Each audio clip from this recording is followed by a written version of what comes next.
needs no introduction. This is Scott Welch, Muscle Insider Magazine. This man needs no introduction. Big Ron Partlow, West Coast Iron, Mutant Nation, all the above.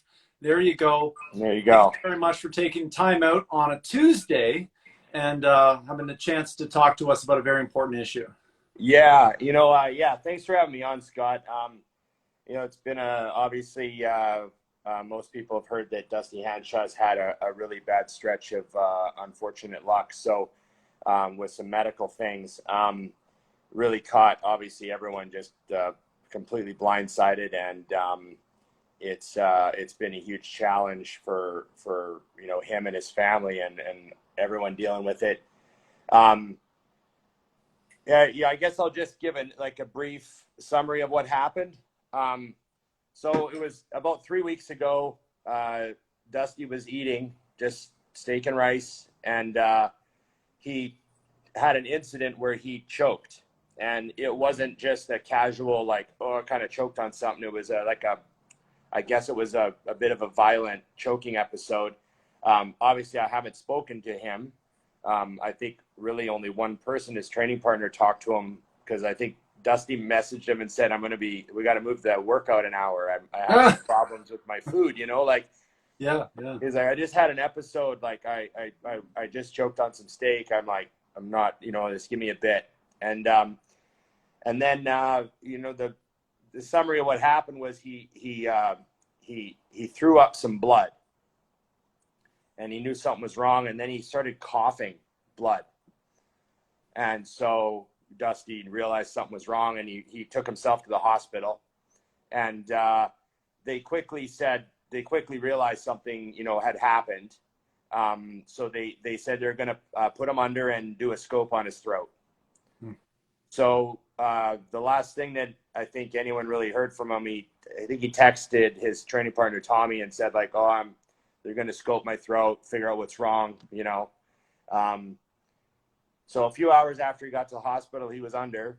And when they scoped his throat, they realized that he had a rip in his esophagus, and it was bleeding and filling his lungs and his stomach with blood. They had to put a ventilator into him because of the lungs not having blood. And I was told that they were suctioning blood out of his lungs through the hose, and they pulled steak and rice out of his lungs, apparently. So he had a really bad episode. So that was the initial acute incident that took him to the hospital and put him in dire straits. But then, you find yourself under on a ventilator. Mm-hmm. And they had to put balloons down his esophagus to kind of fill it out, see what was wrong, all that sort of. And there were some concerns that they might not be able to fix the esophagus, which was a real stressful thing, because that could be extremely bad news. But then they decided it was going to be okay. But the long road began there because he picked up a staph infection and pneumonia from being on a ventilator, which happens in hospitals. That's sometimes you have to put people on a ventilator to save their lives, but pneumonia is something that happens in hospitals. Yeah. And he wound up with bacterial pneumonia and a staph infection, and then just crazy, ride goes from there. The body's, getting hammered, and he lost a lot of blood in the initial incident, so there was a lot of stress on him. And then once you have really bad pneumonia, they can't take you off the vent. He was unable to breathe on his own. And if they turned the ventilator down at all, his oxygen would plummet. So they had to keep him on the ventilator, and they started running into the problem where you don't want to keep somebody under for too long. And they didn't want to wake him up on the ventilator, because people who wake up on ventilators tend to pull at things, and they freak out, and the anxiety level is off the charts when you wake up on a ventilator, strapped to a bed. It's not a pleasant experience for anyone, and they want to avoid that. And because obviously Dusty's size and strength, they certainly didn't want him going through that. So they kept him under. trying to get him past the infections and off the ventilator. After the 2-week point came, the doctors said, well, you know, we have to wake him up. So we have to get him off the main ventilator that goes in your mouth. So they did a tracheotomy on his throat, and they put the hose through his neck in, so he's still on the ventilator through his throat. Now they did that last Thursday, and over the weekend, I again, these aren't like, some of these days I might be foggy on that, getting these updates from 3 different people. I'm talking to Dante and Tommy and Matt Kafora, and you know, it's been really chaotic. So these aren't all exact dates and times, but over the course of the weekend, I was told they were able to turn the vent down. At one point I heard 50-50. Another point I heard they turned it way down for a while, and he was breathing on his own, but it's a struggle. So the oxygen falls a bit and then they turn it back up. And I guess that's how they try to get you off the ventilator. They, you know, make you breathe on your own to challenge you and then pull back. And again, I'm not sure of exactly where he is right now with the ventilator. But I know that he's, you know, they did do the tracheotomy on him. So once they had that in place and he started to get the pneumonia, you know, the pneumonia on the ropes, and he's beating the pneumonia to a degree. I don't know when it's going to be declared gone, but it is getting better. They started the process, I guess, technically about 48 hours ago, approximately. They started to, you know, wake him up. But that's not like in the movies. It's not like you just like wake up and, oh, I've been out for almost 3 weeks, I'm just going to get out of bed. Like, that's not how that works. It takes a couple days. You know, he was on paralytics and, you know, heavy sedatives to keep him unconscious for a long time. So the news I heard yesterday was that he had responded with some head nods. You know, they tried to explain, you know, I'm not sure if you can hear me, you know, this is what's going on. And I guess there was a head nod and that sort of thing. It's been pretty tough on the people around him to see him like that. It's hard to hear. But I mean, he's in a Scottsdale hospital being taken care of by, you know, fantastic doctors. And, you know, we're obviously very happy he is where he is. Now, one of the problems, and Scott, you and I know this being Canadian, you know, we don't worry too much about medical bills. And Americans have it a little different. And again, I don't know the medical system down there very well. I just know that there's a million different types of insurance, and they cover different things, and you take different risks when you buy your insurance. And sometimes the fine print is complicated. And I know that there's a lot of, like, you know, splitting costs after a certain point, and all that sort of stuff comes into play with different types of insurance. So I'm not going to talk too much on that, but I know Dusty has health insurance, but I guess his friends are saying even with the insurance, these long hospital stays, you start to, I'm not sure if this is correct with Dusty's insurance, but it's very common. People start to split costs with the insurance company after a certain length of stay, and you start looking at 20 grand a day, you know, splitting costs, you know, 15 grand a day, that sort of thing. And they're saying that he's probably going to be in the hospital another 3 to 4 weeks. So this is going to be enormously expensive. So, you know, I know Dusty does well, and he's got lots of clients and all that stuff. But even people who do well, you know, you wake up after being out for 3 weeks and they tell you, yo, 200 grand.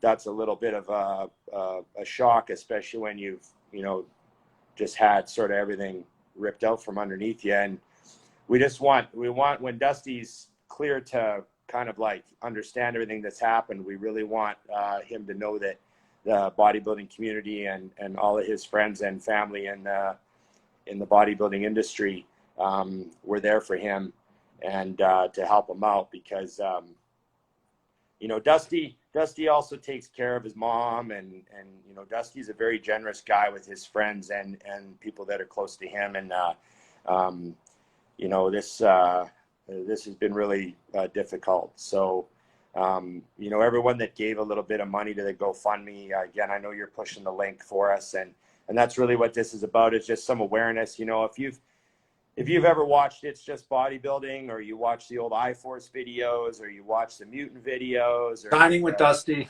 Dining with Dusty, or you're a big Condemned Labs guy now, a fan of Dusty, you've come to the booth, you've shaken his hand. You know, I know that most people know this about him, but if you've ever spoken to Dusty, you've spoken to Dusty. Like, that's who he is. If you've seen him on Instagram talking about something, that's him. That's the same way he would be if he was in your living room. And that's as real as he gets. And Yeah.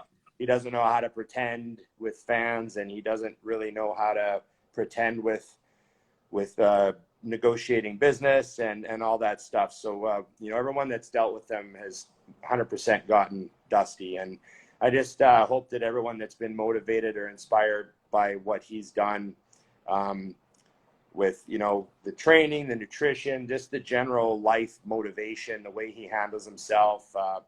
If you've been motivated by that, you know, I hope that you just head over to the GoFundMe and even just do the minimum. Like, we're not asking anything, just a couple bucks, you know, whatever you'd spend at Starbucks today. We know Dusty would spend probably $6-8 at Starbucks today. So maybe if everyone just goes and gives their Starbucks for the day to the GoFundMe, that would be unbelievable. Because, like I said, you know, insurance or no insurance, you know, whether you got a little bit of, you know, someone helping you out or not, you certainly don't want to wake up to a $200,000 or more hospital bill. And this could be longer than that. Like, you know, we never know. He's going to have problems with his esophagus that is going to take a while to heal. And, you know, his throat's going to be, you know, they say he might not be able to talk for a little while, just because of everything he's been through with his throat and stuff. You can't expect him to just be like, you know, oh, hey, man, I was out for 3 weeks. It's not going to be like that. So, you know, he's a strong dude, and I'm sure whatever recovery time the doctors give him, he'll slash it by, you know, 70%. But I just really want him to know that we all supported him. You know, we were all thinking of him, and that's, I mean, Dante said this when he wrote the GoFundMe. He said Dusty would hate it, and he would. I'm actually pretty sure Dusty would be really mad at us if he knew about the GoFundMe, because that's just how he is. But the reality of it is that I don't want my friend to wake up to, like, you know, a $200,000, $300,000 hospital bill. You know, no one wants their friend to wake up to that, you know? Yeah. So let's just pull together and show him that we got him, you know? That's how I feel. And I'm really glad you had me on today to just let everyone know. Yeah, you said it best. Dusty would never ask to have this done. And the fact that they did set up a GoFundMe page really speaks volumes to his friends looking out for his best interest. I mean, so far, the goal is 200,000. Right now, they're at 120,763 as of today. And some really notable names have come forward in the industry. Obviously, yourself being one of them. I thought that was really fantastic. Dante Trudell, of course, Brad Rowe, Shelby Starnes, Stan the Rhino Efferding, Stan McQuaid, Big John Ward, Mike Rashid, Joe Donnelly put a huge donation in, Fuad Abiad, Martina Yavakova, Dennis James. And then, you know, what's interesting was Jim McMahon, actually, a former sponsor at Mutant, the CEO of Mutant, doesn't even sponsor him, yet he wrote a check to help Dusty out. So it's really amazing. I mean, there's obviously so many other people that have donated as well that I'm not naming, but it's really just amazing that people who did step up when they could. And you know for sure that Dusty would do the same for anybody else in the industry. If he could spare the money, he would definitely do it. So it's really great to see. Yeah. I've seen Dusty give money to people out of his wallet. You know, just like for little things, like, you know, like you're with you know, we're with the Mutant team, and we're heading to the gym to train, and, you know, we get out of our car, and, you know, I'm paying the cabbie. Yeah. And the ambassadors get out of their car, and they're like kind of chaotic, and Dusty just gives the cabbie money for their ride. You know, like, yeah, he's just that type of guy, you know, taking the bill at, you know, go eat. I time it. I go to the bathroom right when the bill comes. I come back and Dusty's paid for the food. Like, he's a very generous guy, and he doesn't care what something costs. If his friend needs it, I got it. I got to worry about it. Like, he's one of those guys. And I'm kind of old school. Like, you know, I come from the bar industry, and we all, you know, I'm the type of guy that you don't split lunch with your friends. You take turns buying it. You know, that's where I come from. Like, I never split bills with my friends. It's like, I got it. You know, you got it. I got it. Whatever.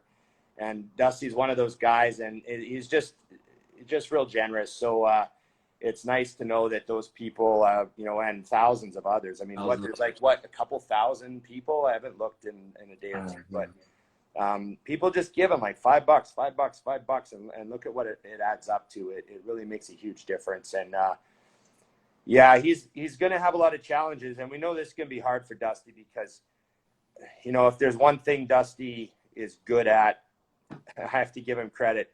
He set his whole life up to be exactly the way he wanted it. You know, eat, sleep, train, business, work, clients, take care of this, take care of that. It's very structured. He's a very structured, routine-based guy. And he's going to have all of that disrupted. So it's going to be a very trying time for a while, just recovering and you know, trying to get you know, he's probably not going to be able to eat solid food for a couple of months. They've thrown that out there. So there's going to be a lot of challenges with just getting, you know, his digestive tract, his upper digestive tract healthy. And, you know, health comes first. Everyone knows that. So it's going to be, you know, it's going to be a road for Dusty and a real challenge. But I mean, the guy's like one of the mentally toughest guys I've ever known. He's just a machine. And there's been times when I've asked Dusty, like, you know, those times when you just can't figure something out yourself. And I'll go to Dusty and be like, what do you think of this? And he'll look at me like, and he'll make me realize that I already know what I want to do. Yeah. There's no like, and that, you know, one thing Dusty's good at is just making decisions and just cutting, you know, and he'll look at me and go, you know what you want to do. And he'll like, you know, he's really good for that type of advice. You just got to, you know, just do it. Like, he's that type of guy. So I know he's going to be able to turn that on himself and just do it and just get it done and power forward and, you know, pivot. And he's going to be excellent at that. I'm looking forward to seeing how he handles it, to be honest, because like, you know, it's going to be inspiring and it's such a freak thing. Like, it's not like cancer or car accident or stuff that we hear about. Like, people, that happens to people, and we're used to like, and this was like one of the things that's really upset me about this is the people that are like, that don't believe it.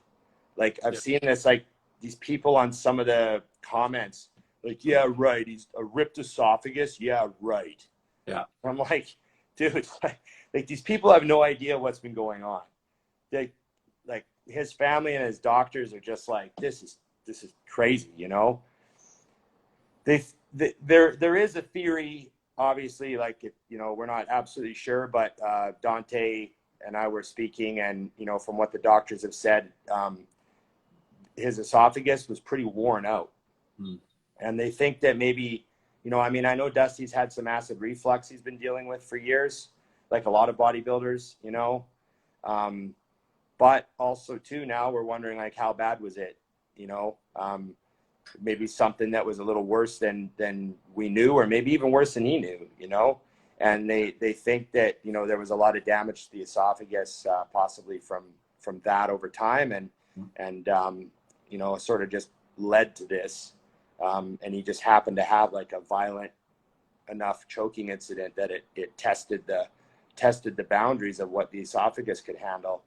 And you know, again, you know, maybe it would have ripped anyways, or maybe it was weakened. We're just not sure, but that's what it appears to be.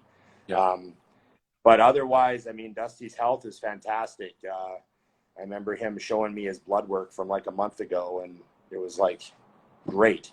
You know, it was as good as mine, and I've been retired for 6 years. So It's You're just in hiding. You're never retired. You're just in hiding. Yeah. Well, yeah, they say bodybuilders never retire, right? Right. We're always checking the abs. That's right. But yeah, just I don't want to like dwell on what he's going through or anything, but just to appreciate everyone who's helped out. Yeah, this is the second time I've heard of a bodybuilder having this happen. Another bodybuilder, Mitch Alexander in Toronto, jacked guy, had the same thing happen to him, but with chicken breast and chicken and rice.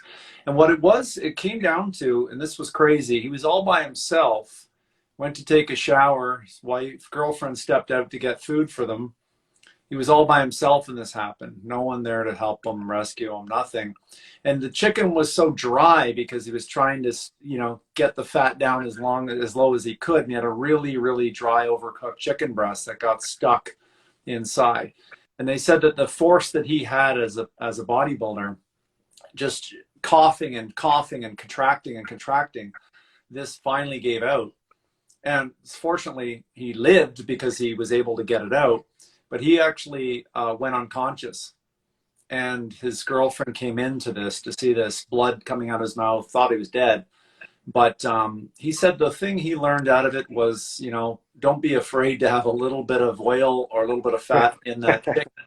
You get so tunnel vision that you're prepping and you've got to have it super, super clean, and now it's changing a little bit because people understand that fats aren't necessarily going to make you fat, but sometimes right. bodybuilders want to be as lean as we possibly can and take it to that next level. But, with any bodybuilder consuming the amount of food that they are consuming all the time, little things like acid reflux could be signs of worse problems. But who knows? I mean, all this is just speculation, but yeah. It's going to be a while for his recovery, as you've said. Yeah. The important thing right now, I'm just really waiting to hear, that he's like up and, open-eyed, and I'm waiting for that. So I'm hoping that comes relatively soon. Oh, the dogs are. Who let the dogs out? Yeah, you bet. So yeah. So anyways, fans out there, please go to the GoFundMe page. We will actually include a link on this video of exactly where to go to get it. But Dusty needs your help. He wouldn't ask for it. And the whole bodybuilding community has stepped up to help us raise some funds for Dusty and his family and looking after him. And we obviously hope that his recovery is continual. It's awesome that you've said that they had a head nod from him, I believe, yesterday or the day before. But that's just obviously a sign of progress, and we're all going to be optimistic that he will make it through this. Anyone can make it through, as somebody commented. It's going to be Dusty if anyone's. Yeah, definitely. And it's going to take a while for him to kind of get alert. Like I said, he's been, it's been almost 3 weeks that he's been in there, and so it's gonna be a while. But I'll definitely keep people up to date, and I'll let people know what I can. Absolutely. Okay, Ron, listen, thanks very much for taking time out on this Tuesday. Really appreciate it. We'll be posting this all over on social media channels. Don't forget to go to the GoFundMe page for Dusty Hanshaw. This is Scott Welch, Muscle Insider, signing off with